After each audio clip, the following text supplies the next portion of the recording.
Halo semuanya, perkenalkan kami dari kelompok 7. Nama saya Gede Bagus Eza Permana. Nama saya Audrey Papita Maristella. Nama saya Jeremy Sandi Tumanggot. Nah, pada kesempatan kali ini kami akan mempresentasikan proyek kedua kami, yaitu mengenai solusi dari permasalahan Candi Prambanan di era pandemi saat ini.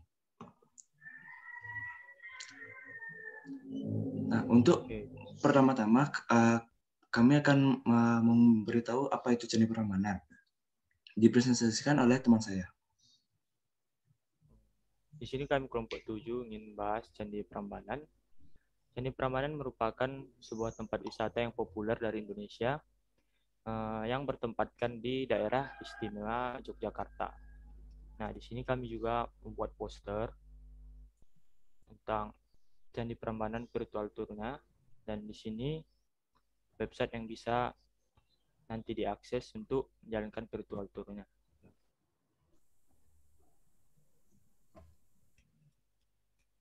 Oke, di sini kami juga sudah menggali sedikit mengenai informasi dan observasi Candi Prambanan. Candi Prambanan terletak di perbatasan daerah istimewa Yogyakarta. Terletak di Jawa Tengah kurang lebih 17 km ke arah timur dan 53 km ke arah barat Solo. Luas Candi Prambanan ini bersekitaran 80 hektar. Istilah candi juga berasal dari kata candika, yang berarti nama salah satu perwujudan Dewi Durga sebagai Dewi Kematian. Karenanya candi selalu dihubungkan dengan monumen atau tempat pendarmaan untuk memuliakan raja. Candi Prambanan sendiri dibangun dengan bahan batu andesit dengan sistem lock atau sistem penguncian batu-batu. Bagian dasar atau kaki candi menggambarkan dunia bawah tempat manusia yang masih diliputi hawa nafsu dan dosa, sedangkan tubuh candi menggambarkan dunia tempat manusia yang telah meninggalkan dunia. Sedangkan atap melukiskan dunia atas atau tempat para dewa. Dan di sini ada relief, yaitu relief Ramayana, yaitu menyajikan cerita-cerita dalam agama Hindu yang mengandung nilai etis, heroik berupa keberanian, tragedi, dan percintaan. Relief Ramayana terdapat pada pagar langkan Candi Siwa dan Candi Brahma. Di sini ada juga pohon kalpataru, yaitu relief yang berbentukkan seekor singa yang diapit oleh dua kalpataru atau pohon kehidupan dengan dua makhluk kayangan yang bernama Kinara dan Kinari. Nah, posisi Kinara-Kinari ini yaitu di kiri dan di kanan bawah masing-masing pohon tersebut. Nah, presentasinya akan dilanjutkan oleh Audrey. Baik, jadi di sini saya akan menjelaskan tentang fungsi dari Candi Prambanan. Nah, Candi Prambanan ini memiliki banyak fungsi. Yang pertama, Candi Prambanan ini merupakan tempat beribadah bagi mereka yang beragama Hindu. Nah, yang kedua, Candi Prambanan juga ini merupakan tempat digelarnya berbagai upacara kerajaan dan juga dijadikan sebagai Candi Agung Kerajaan Mataram. Nah, Candi Prambanan juga berfungsi untuk menunjukkan kejayaan Hindu di Tanah Jawa dahulu. Nah, dan terakhir Candi Prambanan ini juga dijadikan sebagai sarana belajar ataupun tempat wisata sebagai wujud bangga atas ragam budaya yang dimiliki Indonesia.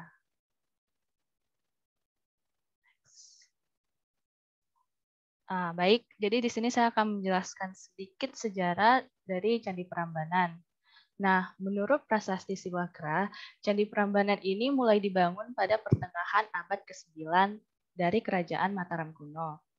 Pembuatan Candi Prambanan ini diketahui sebagai persembahan bagi pada 3 dewa utama Hindu, yaitu Brahma, Wisnu, dan Siwa.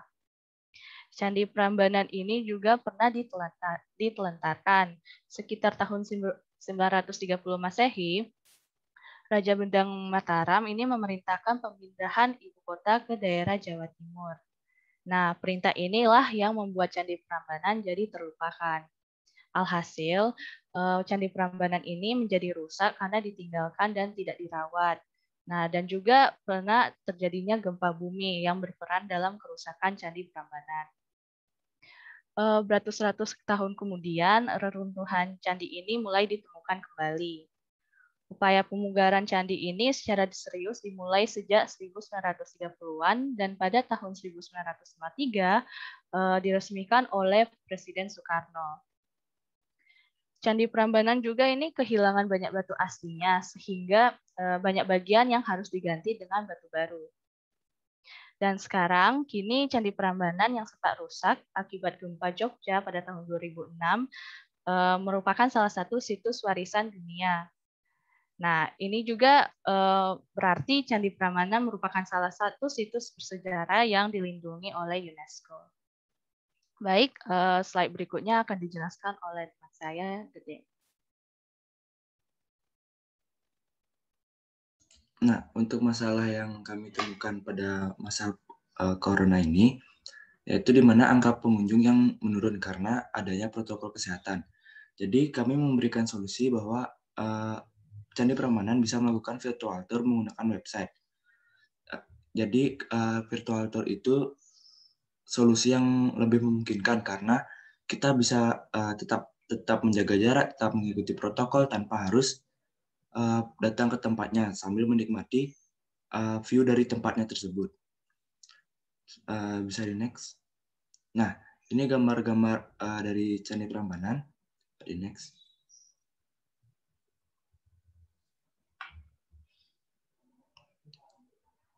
Nah, untuk denahnya ini pada saat kita datang offline, mungkin dia akan seluas di gambar yang di kiri, tetapi jika kita pada lakukannya secara online, mungkin hanya akan seluas yang ada di sebelah kanan saja. Nah, untuk selanjutnya akan dijelaskan oleh Jeremy. Oke, di sini merupakan target utama atau harga tiket. Target utama dari pemasaran wisata Candi Prambanan adalah keluarga yang sedang berlibur. Untuk harga tiket bagi wisatawan domestik yaitu Rp50.000 dan wisatawan mancanegara Rp75.000. Untuk kami juga memiliki paket pelajar, yaitu untuk tiket rombongan pelajar minimal peserta 10 orang dan wajib menampilkan kartu pelajar. Di sini kami mematukkan harga yang murah karena menyesuaikan dengan situasi, yaitu menggunakan virtual tour.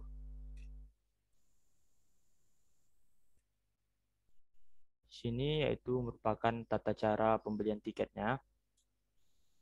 Cara pemesanan tiket dapat dilakukan pada web untuk melakukan virtual tour yang kemudian akan diberikan username dan password untuk login. Berikut merupakan langkah-langkah cara pembelian tiketnya. Pertama, membeli tiket dapat diakses melalui web atau medsos resmi Candi Prambanan. Kemudian membayar tiket juga simple ya, bisa melalui rekening, melalui teller, atau bisa juga menggunakan aplikasi seperti Dana, GoPay, dan lain-lain. Kemudian mengkonfirmasi pembayaran dengan bukti transfer. Setelah bukti konfirmasi disetujui, customer akan diberikan username dan password untuk login pada web virtual tour-nya. Setelah melakukan login, maka customer akan dapat menjalankan web dan berkeliling di daerah candi secara virtual.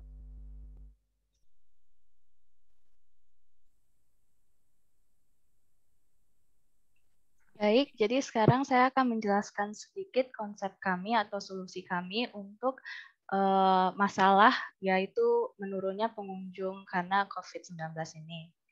Jadi solusinya kami yaitu dengan mengadakan virtual tour menggunakan website.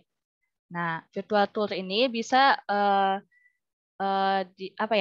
menggunakan website di mana pengunjung dapat berkeliling di wilayah candi dengan secara bebas. Nah, untuk website kami menggabungkan dua web virtual, yakni website www.360indonesia.id dan juga website www.artsteps.com. Nah, untuk konsep dari website artstep.com-nya ini, kami menyediakan layanan seperti pameran, di mana kita dapat berkeliling melihat apa yang disediakan dalam virtual tour kami.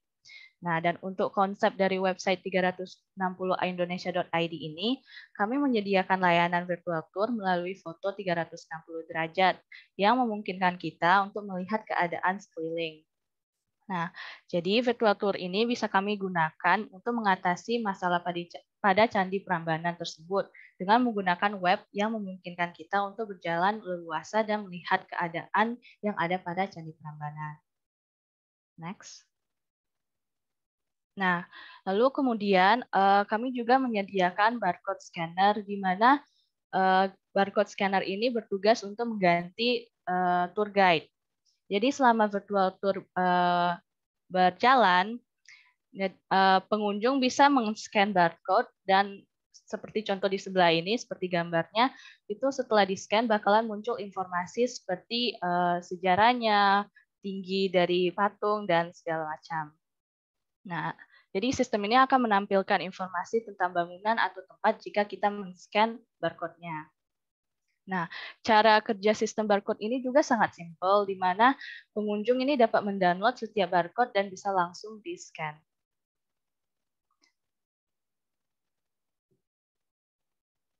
Baik, sekarang teman saya akan menjelaskan tentang itinerary-nya. Gede? Nah, untuk schedule dalam tiketnya, yang pertama kami mulai dari jam 10 waktu Indonesia bagian Barat, di mana virtual tour itu dimulai sampai pada jam 11.30. Nah, di sana ada sesi tanya jawab, di mana kemungkinan akan ada tour guide atau ada sesuatu. Nah, pada selanjutnya kemudian ada break. Break itu untuk memberikan waktu untuk customer pada istirahat, dan ada sesi giveaway jika customer mampu menjawab pertanyaan yang diberikan selama ada pertanyaan berlangsung. Jadi akan ada di giveaway yang akan dikirim langsung dari pihak ofisial Candi Prambanan. Nah, beberapa sebelum waktu selesai, kita memberikan pilihan film yang terdapat pada Candi Prambanan seperti sejarah Candi Prambanan, Keong Mas, dan lain sebagainya. Nah, kemudian baru ada penutup. Setelah penutupan, customer diberikan kebebasan untuk membeli souvenir pada halaman web official Candi Prambanan. Ya, dan mungkin saya ingin menambahkan sedikit untuk sesi tanya jawabnya. Jadi di sesi tanya jawab sini kami menyediakan semacam forum diskusi di mana selama virtual tour-nya berlangsung, pengunjung atau pembeli tiket untuk virtual tour ini bisa menanyakan langsung apabila ada yang ingin ditanyakan selama virtual tour ini melalui forum diskusi tersebut. Nah, nanti bakalan ada orang atau petugas dari kami yang akan standby untuk menjawab pertanyaan-pertanyaan di forum diskusi tersebut. Nah, untuk kelebihan dan kekurangan, kelebihan dari menggunakan virtual tour ini, yang pertama itu ada tidak memerlukan biaya transportasi karena bisa dilakukan di mana saja dan kapan saja, menghindari kemungkinan terpapar virus corona, itu karena bisa dilakukan dari rumah juga, dan jadi kita bisa sambil mengikuti protokol kesehatan. Terus untuk kekurangannya, jadi karena ini virtual, jadi otomatis tergantung pada sinyal.